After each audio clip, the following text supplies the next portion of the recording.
Welcome back to my lounge room / home studio.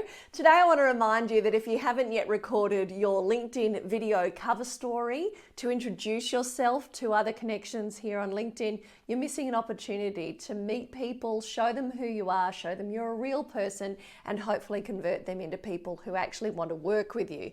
So to help you get that done, here is a step-by-step guide on how to upload that video. Open up the LinkedIn app on your smartphone and go to your profile.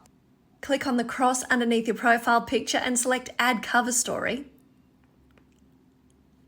Choose the video you want to upload or go ahead and record one directly into the app in portrait mode.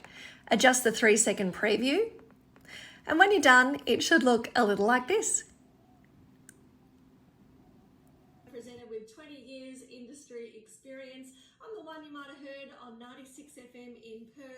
Well, now, if you've watched that and you're thinking, well, that's all well and good, but how am I going to drum up the confidence to actually record that video?